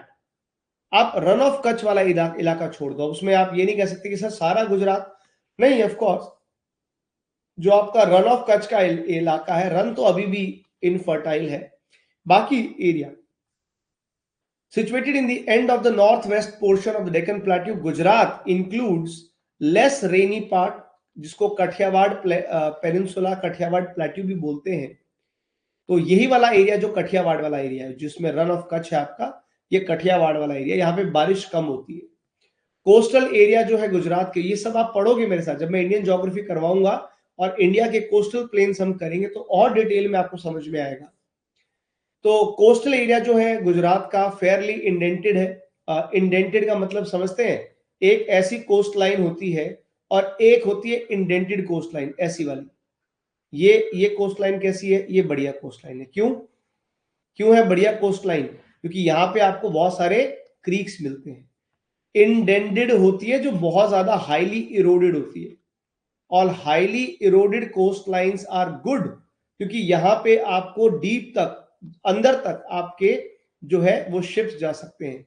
तो ऐसी वाली जो कोस्ट लाइन होती है जिसमें ऐसे बहुत सारे क्रीक्स वगैरह आपके रहते हैं, रादर सिंपल कोस्ट लाइन के, तो गुजरात को ये एडवांटेज रहा। गुजरात का जो कोस्टल एरिया था, अपनी इंडेंटेड कोस्ट लाइन की वजह से यहाँ पे शुरू से ही बहुत सारे हार्बर्स बने, बहुत सारे पोर्ट्स बने। ये एक लॉजिक की बात है कि गुजरात में सर क्यों इतने हार्बर्स हैं, गुजरात में क्यों इतने पोर्ट्स हैं। आज भी, तब भी और आज भी इंडिया के मेजॉरिटी ऑफ द एक्सपोर्ट्स आप गुजरात से एक्सपोर्ट, क्योंकि गुजरात में पोर्ट फैसिलिटीज है। पोर्ट फैसिलिटीज क्यों रही हैं, उसके पीछे आपकी ज्योग्राफी है, बिकॉज यहाँ की जो शोर लाइन है वो काफी इंडेंटेड कोस्ट लाइन है। Therefore, from the ancient times, Gujarat has been famous for its coastal and foreign trade, and its people have proved to be enterprising traders. Gujarat की हवा में व्यापार ऐसे नहीं है, गुजराती लोग ऐसे ही व्यापारी नहीं है भाई। गुजरात में तो इतिहास के प्राचीन काल से आपको व्यापार नजर आएगा। आप इसके थोड़ा नीचे जाइएगा, आप यमुना गंगा द्वाब के थोड़ा नीचे आ जाओ। गंगा यमुना द्वाब के नीचे and south of Ganga Yamuna and bounded by the Chambal river on the west, आपको सोन ऑन द ईस्ट आपको मिलता है। यहाँ पे ये पूरा एरिया आप देखते हैं, we have the state of Madhya Pradesh. तो मध्य प्रदेश की आसपास की लोकेशन भी कितनी इंटरेस्टिंग है। मध्य प्रदेश को भारत का दिल ऐसे नहीं कहा जाता ना। भारत का दिल क्यों है? क्योंकि मध्य प्रदेश के जस्ट ऊपर गंगा यमुना द्वाब हो गया, ठीक है, वेस्ट में इसकी चंबल नदी हो गई। तो ये अगर आप यहां से आप कंपेयर करने लग जाओ मध्य प्रदेश का इलाका, तो यहाँ गंगा यमुना द्वाब ऊपर है, इधर चंबल नदी वगैरह इधर हो गई, और सोन नदी ईस्ट में हो गई, और नीचे विंध्यन माउंटेन्स है, और नर्मदा भी इसके साउथ में है, राइट। तो और जो नॉर्दर्न पार्ट है मध्य प्रदेश का, जो नॉर्दर्न पार्ट है उसमें है मध्य प्रदेश के बहुत सारे फर्टाइल प्लेन्स। तो मोस्टली मध्य प्रदेश के fertile planes you have in the northern side. अभी फिलहाल, अभी तो खैर ये तो हट गया, अभी तो ट्रू नहीं है, मध्य प्रदेश अभी लार्जेस्ट स्टेट नहीं रहा, छत्तीसगढ़ निकलने के बाद राजस्थान एरिया के हिसाब से बड़ा हो गया। इसको आप छोड़ सकते हो फिलहाल, ये इंफॉर्मेशन डिस्कस करना गलत हो जाएगा। एक इंटरेस्टिंग क्वेश्चन ये है कि जो ईस्टर्न पार्ट है mostly covered by Vindhyas did not become historically important till Gupta times in the 4th and 5th century AD। तो ये वाला पॉइंट मैंने लिखवाया था कि नहीं लिखवाया था? लिखवाया था ये वाला पॉइंट कि गुप्तास के टाइम पे ही जो है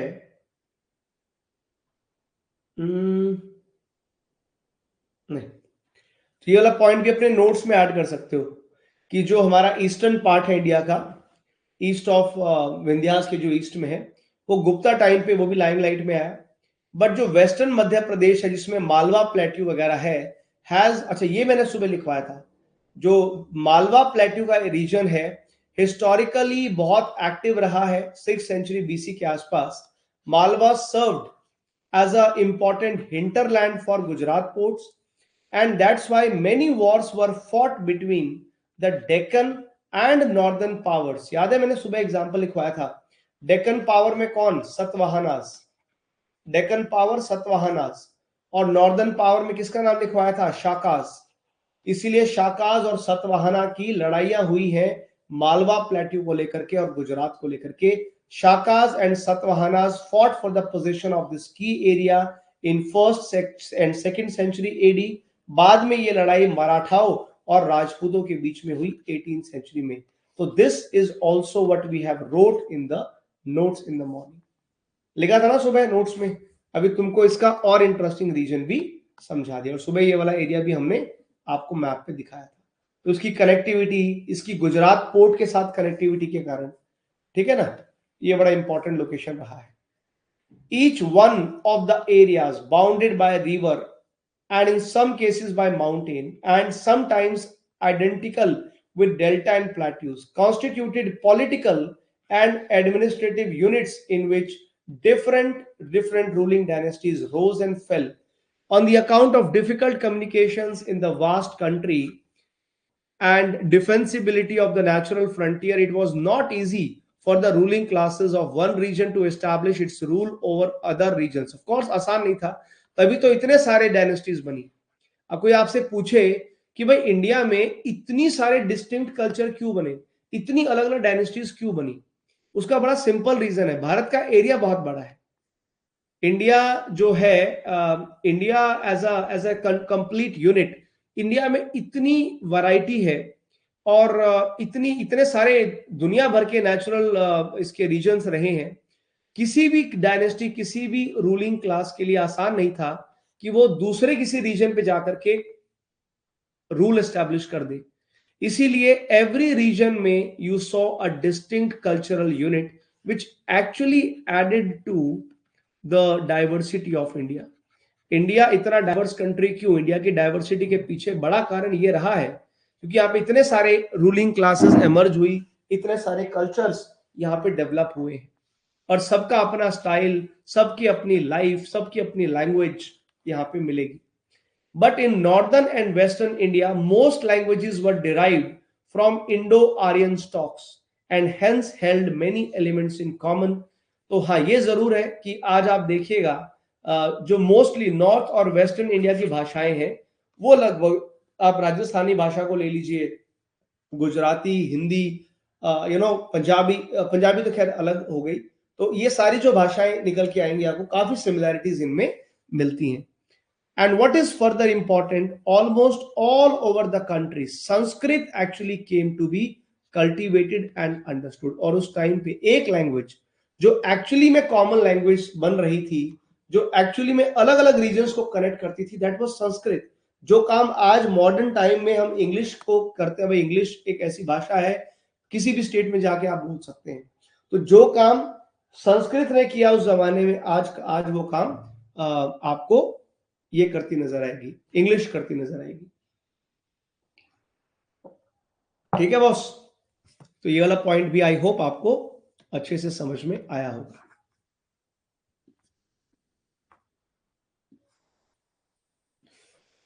इसी में और आगे बढ़े तो विंध्यन माउंटेन्स जो थे they cut right across the country from west to east and form the boundary between north and south. आपको सो ही मैंने बताया था कि विंध्यन माउंटेन्स जो थे इसे एक बाउंड्री की तरह ट्रीट किया गया था, हमारे नॉर्थ और साउथ इंडिया को डिवाइड करने वाला it was the Vindhyan mountains.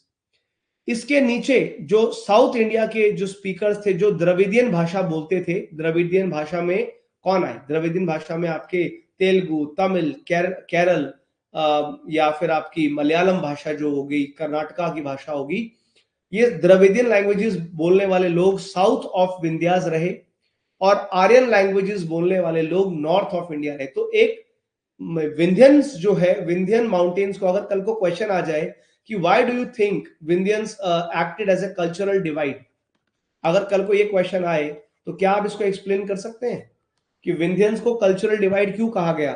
ऊपर सब आर्यन कल्चर, नीचे द्रविडियन कल्चर, राइट? और वो कल्चर हर चीज में, not just language, language clothing, language clothing के अलावा फूड, ठीक है, इवन आर्किटेक्चर, ऊपर पूरा नगर स्टाइल आर्किटेक्चर, टेंपल बनाने की टेक्निक अलग, नीचे साउथ इंडिया बिल्कुल अलग। तो द्रविडियन जो विंध्यन माउंटेन्स हैं ये इन्होंने एक्चुअली कल्चरल डिवाइड किया दो रीजन्स का। And in between lived primitive people in the Vindhyan ranges where they are still found, जिनको हम आज प्रिमिटिव, आज इनको क्या बोलते हैं? We call them as tribal people. तो और आज भी अगर आप नोटिस करना, भारत में सबसे ज्यादा कौन से स्टेट में ट्राइबल पॉपुलेशन है जानते हैं? इट इज मध्य प्रदेश ना। एमपी में, मध्य प्रदेश में सबसे ज्यादा भारत की एसटी जनसंख्या है, जो ट्राइबल पॉपुलेशन सबसे ज्यादा मध्य प्रदेश में है। और ये तब से है, ट्राइबल्स विंध्यन एरिया के आसपास तब से ट्राइबल्स रहे हैं, क्योंकि यहाँ पे जंगल है ना बहुत ज्यादा, सतपुड़ा के जंगल, विंध्यन के विंध्यास के जंगल वगैरह बहुत है। तो ये एरियाज आज भी ट्राइबल एरियाज है, फॉरेस्ट ड्वेलर्स का एरिया है, तब भी ऐसा ही हुआ करता था। जो कोस्टल एरियाज हैं, ईस्टर्न वेस्टर्न घाट्स के, जो दोनों ईस्ट कोस्टल प्लेन और वेस्ट कोस्टल प्लेन है, यहाँ पे कई सारे सेटलर आए, कई सारे व्यापारी आए और अपने और इन कोस्टल एरियाज में काफी ज्यादा फॉरेन ट्रेड फ्लरिश होता नजर आएगा। तो ये जो एरिया है अगर आप इंडिया की देखिए तो ये आपके वेस्टर्न घाट हो गए, ये आपके ईस्टर्न घाट हो गए, और ये है आपके फिर कोस्टल प्लेन्स, ये वेस्ट कोस्टल प्लेन और ये ईस्ट कोस्टल प्लेन। तो ये जो एरिया है ये सेटलर्स, ट्रेडर्स का, फॉरेन ट्रेड का एरिया रहा है। Vindhyas do not constitute insurmountable barrier, ऐसा नहीं कि विंध्यास को क्रॉस नहीं कर सकते। ऑफ कोर्स एंशिएंट टाइम्स में in spite of the difficulties of the communication moved from north to south, this led to a give and take in the culture and exchange language. Again and again, northern powers moved down the south. Southern rulers also moved up to the north. और ये बड़ी Prestige की बात हुआ करती थी कि अगर कोई नॉर्थ का राजा साउथ पे अटैक कर देता, ये तो अपने आप में दो अलग कंट्रीज अपने आप को अलग समझ जाती थी। और बहुत बार ऐसा हुआ है कि नॉर्थ के राजाओं ने साउथ में एक्सपीडिशन किया, साउथ में एक्सपैंड करना चाहा, साउथ के राजाओं ने नॉर्थ में एक्सपैंड करना चाहा, और ये हुआ है, बहुत बार होता रहा है। एंड नॉट जस्ट ये, इतना ही नहीं, सिर्फ रूलर्स नहीं, सिर्फ राजा लोग नहीं, इसके अलावा यही सेम जो आपको मैंने कहा ना कल्चर लैंग्वेज का कैसे गिव एंड टेक हुआ है, रूलर्स ने एक दूसरे के एरियाज में गए, ट्रेडर्स भी नॉर्थ साउथ में मूव किए, मिशनरीज मूव किए, कल्चरल लीडर्स ने ट्रैवल किया, स्पेशली ब्राह्मण्स ने ट्रैवल किया। The two way traffic remained constant and help development of a composite culture. इस वजह से विंध्यास के दो अलग अलग कल्चर होते हुए भी इनके अंदर over a period of time आपको एक कॉम्पोजिट कल्चर डेवलप होगा, और ये कॉम्पोजिट कल्चर हमारे देश का कल्चर है, जहां पे हर कल्चर से हमने कुछ ना कुछ सीखा है। हालांकि मोस्ट जो रीजन है, ज्यादातर जो इलाके हैं, they had well defined natural frontiers. Not every region possesses the natural resources necessary to keep up the life. Therefore prehistoric time से ही ये कॉमन प्रैक्टिस रही है कि मेटल्स की सबको जरूरत है, लेकिन हर एरिया में मेटल तो नहीं है भाई, किस एरिया में मेटल है, किस में नहीं है, ये उस एरिया की ज्योग्राफी पे, उस एरिया की जियोलॉजी पे डिपेंड करता है। लेकिन बहुत ये और स्टार्टिंग से है कि मेटल्स हो या बाकी रिसोर्सेज हो, वो हम किसी एरिया में करते हैं और हमेशा से इंटरकनेक्शन नेटवर्क रहा है। तो सप्लाई हमने करी है पूरे ऑल ओवर इंडिया, जो है मटेरियल जो है हमेशा से ट्रांसपोर्ट होता रहा है, राइट। साथ ही साथ में इसमें एक और पॉइंट इंपॉर्टेंट आपका आएगा, and that is utilization of the natural resources. Utilization of natural resources of the country has important bearing on the history. Until human settlements developed on a large scale, the Indian plains abounded in thickly forested areas which provided game and supplied for fuel, timber etcetera, ठीक है। तो starting में तो यही area था हमारा, planes का area ही था जहां पे ज्यादातर ये अवेलेबल था। अर्ली टाइम्स में when the burnt bricks were not much in use, timber houses and palisades were constructed, ठीक है, ये बाद में आया ना। तो जब शुरू में अर्ली टाइम्स में तो कोई बर्न्ट ब्रिक्स का यूज करता नहीं था, ये बर्न्ट ब्रिक्स का जो इस्तेमाल शुरू हुआ ये आपको हड़प्पन्स में मिलेगा। तो हड़प्पन्स ने शुरुआत की थी बर्न्ट ब्रिक्स में। इससे पहले तो वहां लोकली जो भी लोकल अवेलेबल मटेरियल हुआ करता था, टिम्बर होता तो टिम्बर के लकड़ी के घर बन जाते, जिस एरिया में बड़े बड़े पत्थर होते तो पत्थरों के घर बना लिया करते लोग, पैलिसेड होती तो पैलिसेड के बना लिया करते थे। और आज भी आपको इस तरह के घर मिलते हैं पाटलिपुत्र में, the first important capital of India. ये सुबह लिखवाया था आपको, ये लाइन याद होगी, ये लाइन आपको मैंने सुबह नोट्स में लिखवाई, Pataliputra the first important capital of India.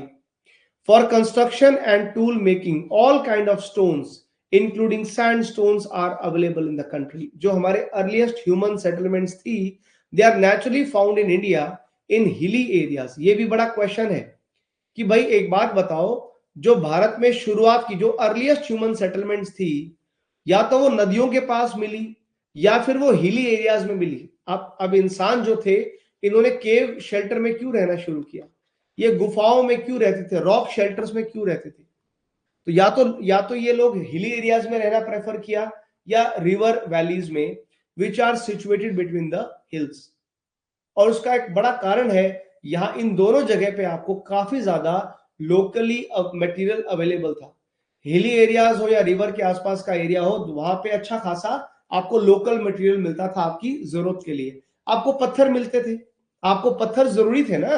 आप ऐसे एरिया पे सेटल करोगे जहां पे स्टोन अवेलेबल हो, क्योंकि इन्हीं स्टोन का इस्तेमाल करके आपको वेपन बनाना है, इन्हीं स्टोन के इस्तेमाल से आपको बाकी चीज भी करनी है ना। यही स्टोन आगे चल करके फायर जलाने के भी काम आए। तो इसीलिए, और रिवर वैलीज में और हिली एरियाज में क्योंकि स्टोन्स अवेलेबल थे, इसलिए लोगों ने वहां रहना प्रेफर किया।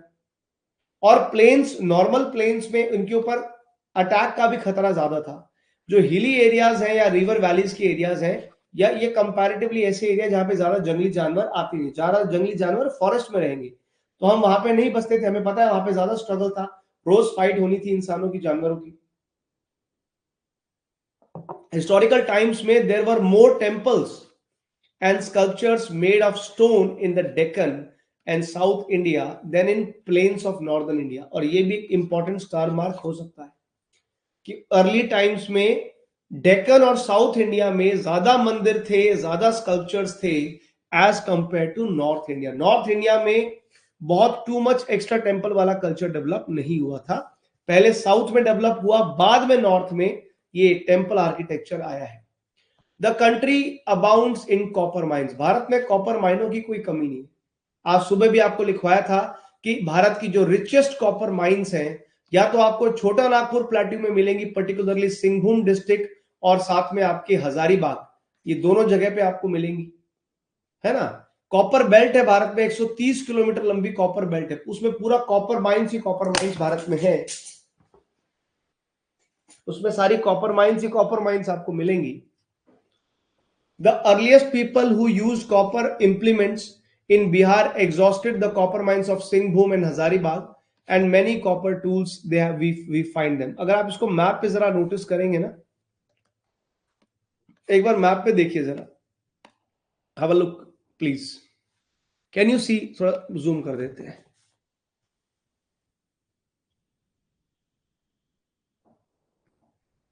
ये देखिए जरा, देख पा रहे हैं? कॉपर रेड से मार्क कर, कॉपर ऑरेंज से मार्क कर रहा हूं, ठीक है। कॉपर वाला एरिया सारा मैं ऑरेंज से मार्क करूंगा। Can you see Khetri mines in Rajasthan? Have a look. ये होगी खेतरी माइंस राजस्थान। अभी अभी जिसका जिक्र किया सिंहभूम, ये सिंहभूम हो गया साहब, सिंहभूम आपको दिखेगा यहां पे। इसके अलावा यहां पे भी आपको मिलती है। यू हैव ये हजारीबाग वाला area, this area is Hazaribagh वाला एरिया। इसके अलावा देखिए यहां भी आपको गुंटूर के आसपास भी you have the copper mines. मैंने क्या लिखवाया था, सतवाहनास वगैरह ने इधर का भी एक्सप्लोर किया ना, इधर की भी वो सब चीज किया। Gold, let's see the gold. Gold आपको कहां मिल रहा है? गोल्ड आपको मिलेगा कोलार्स में, सुबह भी लिखवाया था द KGF। कोलार के अलावा इवन रायचूर में यू हैव गोल्ड, रायचूर में भी आपको गोल्ड मिला। गोल्ड के बहुत लिमिटेड एरियाज हैं। जहां तक बात आयरन की है भाई साहब, आयरन तो बहुत है, आयरन ओर तो बहुत ज्यादा। आयरन ओर के लिए आप देख लीजिए ये पूरा एरिया, ये पूरा छोटा नागपुर प्लेट्यू का एरिया में कितने सारे आपको आयरन ओर्स मिलेंगे। इवन खेतरी के ऊपर नारनौल जो है वहां भी आपको मिलेगा ये आयरन ओर। फिर एक आयरन की पूरी बेल्ट आपको सेंटर में यहां मिलेगी, ये बेलाडीला, आदिलाबाद, छंदा, ये वाली जो जगह हो गई। गुंटूर में भी आपको आयरन मिलेगा। इसके अलावा ये पूरा नीचे वाला एरिया देखिए, कुरनूल, बेलारी, चित्रदुर्ग, गोवा का कुछ एरिया, रत्नागिरी का एरिया, ये एक्चुअली में वो एरियाज हैं जो एंशियंट टाइम में हम जहां जहां से ये सब ले रहे थे। आज तो आपको इसके अलावा और भी कई एरिया मिल जाएंगे, लेकिन कॉपर, आयरन, गोल्ड, ये वो पर्टिकुलर जो आपको यहां मैंने शो किया है ना, ये वो चीज मैंने शो की है जो जहां जो एंशियंट टाइम्स में जो मेन मेजर माइनिंग आपके एरियाज थे, एंशियंट टाइम्स के मेन माइनिंग एरियाज यहां पे आप देखोगे, ठीक है।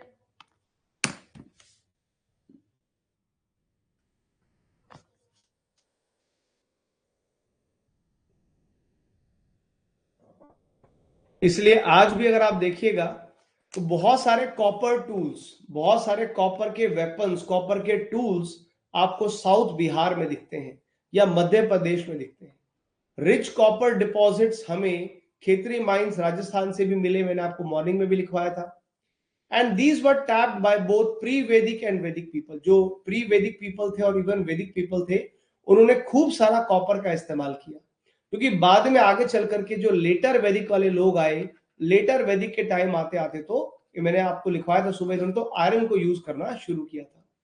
ये प्री वैदिक और वैदिक लोग कौन थे? जो पाकिस्तान, राजस्थान, गुजरात, गंगा यमुना दोआब में रहते थे।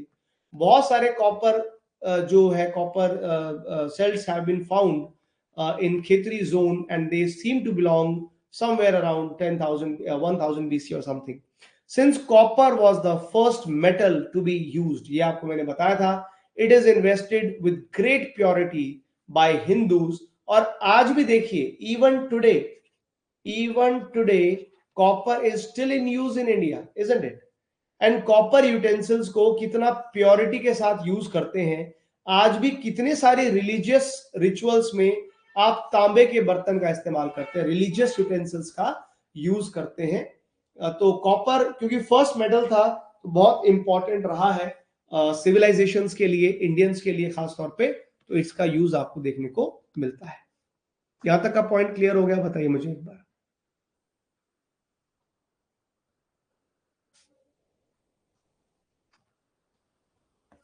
ठीक है, अच्छा ये वाला पॉइंट भी आपको सुबह लिखवाया था, याद है? The country today produces no tin, this was scarce even in ancient time. That is why there is a reason to believe that ये जो टिन है, that it was found in Rajasthan and Bihar, एक टाइम पे रहा होगा, पर सारे लोगों ने उसके सारे रिसोर्सेज को यूज कर लिया। आज भारत में हम टिन प्रोड्यूस नहीं करते, शायद थोड़ा बहुत टिन उस टाइम पे राजस्थान बिहार में प्रोड्यूस होता होगा। Since bronze can be made only by mixing tin and copper, सुबह आपको बताया था कि बिना कॉपर टिन मिक्स करे ब्रॉन्ज नहीं बन सकता। That is why we do not find many bronze objects in the prehistoric times.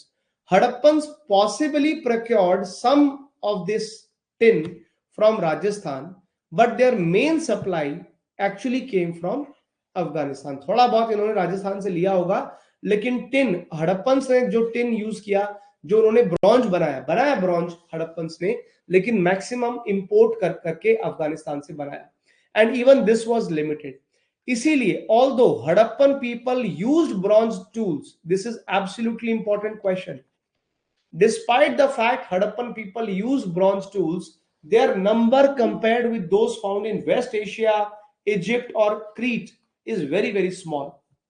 Waste Asia में, इजिप्ट में और क्रीट जो जगह है, यहां पे प्रॉपर ब्रॉन्ज एज रही है, लेकिन इंडिया में बहुत कम स्केल पे हुआ, इसीलिए India had no proper bronze age, that is an age in which tools and implements were mostly made up of bronze. हमारे यहां कॉपर एज हुई है, आयरन एज हुई है, ब्रॉन्ज एज नहीं हुई है। इसको जरूर अपने मेंस के क्वेश्चन के लिए प्रिपेयर कर लेना। From early centuries of the Christian era, India developed intimate connections with Burma. हमारे बर्मा के साथ बड़े अच्छे संबंध रहे हैं, मलाया पेनिनसुला के साथ संबंध रहे हैं, और वहां पे बहुत सारा टिन है, और वहां से जो है हम प्रोक्योर करके अपना काम चलाते हैं। और ये क्रिश्चियन एरा में ज्यादा हुआ, मॉडर्न उसमें आफ्टर फर्स्ट सेंचुरी एडी ज्यादा देखा गया। ठीक है जी। इसमें एक दो चीज और लिखी हुई है, that tin for Bihar bronzes of Pala times was possibly obtained from Gaya, Hazaribagh and Ranchi. For in Hazaribagh tin ores were smelted till middle of the last century. तो हाँ, थोड़ा बहुत जो बिहार में ब्रॉन्ज वगैरह मिलता है, और स्पेशली पाला रूलर्स ने ब्रॉन्ज वगैरह यूज किया, वो वहीं लोकली सोर्स उन्होंने ज्यादा किया। India has been rich in iron ores, iron ore के मामले में हमारी को कोई कमी नहीं थी। तो पर्टिकुलरली जो आयरन ओर्स आपने अब तो मैप पे भी देख लिया, तो बिहार रीजन के आसपास आपको आयरन ओर मिलेगा, साउथ बिहार में, ईस्टर्न मध्य प्रदेश में, कर्नाटका में आपको आयरन ओर मिली। Once the art of smelting using the bellows and making steel it was learned, iron actually could be used for war, more usually for clearance of the jungles, क्योंकि जो लोहा होता है, लोहे के जो आप वेपन्स बनाते हो, उससे जंगल ज्यादा क्लियर होता है, and deep and regular cultivation also. तो एक्चुअली में आयरन ने बहुत कुछ बदल दिया। आयरन की जो डिस्कवरी है अपने आप में रेवोल्यूशन थी, बिकॉज इसके आने के बाद जिस तरीके से लड़ाइयां लड़ी जाएंगी, तो वे वॉर टू बी फॉट वो बदल गया। ज्यादा आपने जंगल क्लियर किया आपने, तो डेफिनेटली इस क्लियरेंस की वजह से you saw more human settlements, ज्यादा ह्यूमन सेटलमेंट्स हुई, प्लस इसके अलावा मोर कल्टीवेशन हुआ, तो वो सब चीजें फ्लरिश करी, है ना।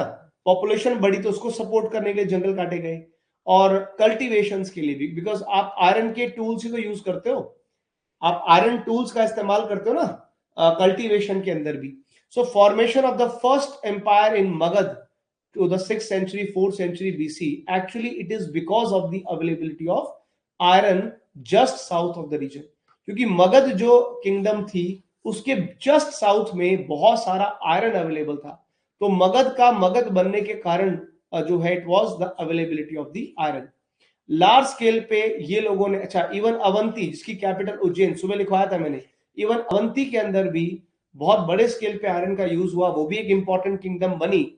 सतवाहनाज ने और बाकी पावर्स ने जो आयरन यूटिलाइज किया था, it was the iron ores of Andhra Karnataka. ये एग्जैक्ट चीजें आपको मैंने सुबह नोट्स में लिखवाई है। Andhra possesses resources in lead, Andhra में ना एक्चुअली लेड बहुत था, which explain the large number of lead coins in kingdom of Satavahana. कोई पूछे कि सतवाहना राजाओं ने लेड के इतने कॉइन्स क्यों बनाए थे, क्योंकि आंध्रा के पास बहुत सारा लेड अवेलेबल था, तो जो लोकली मटेरियल अवेलेबल था उन्होंने उसके कॉइन्स बना दिए। तो सतवाहनास के टाइम पे ज्यादा लेड कॉइन्स, ज्योग्राफी एक्सप्लेन कर देती है। Who ruled over Andhra and Maharashtra for the first 2 centuries of Christian era? The earliest coins, जिनको हमने पंच मार्क कॉइन सुबह भी लिखवाया था, ये सिल्वर के ज्यादा बने हुए थे। हालांकि सिल्वर भारत में रेयरली मिलता है, लेकिन कुछ सिल्वर माइंस भारत में थी, they existed in earlier time, specially जो आपका खड़गपुर हिल्स हैं in the district Monghyr, and they are also mentioned as late as in times of Akbar.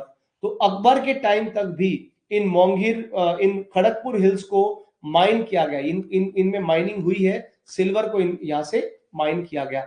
ये वाला पॉइंट भी सुबह नोट्स में आपको लिखवाया था। And this account for the use of white metal, white metal बोले तो सिल्वर, सिल्वर को व्हाइट मेटल यहां बोला गया है।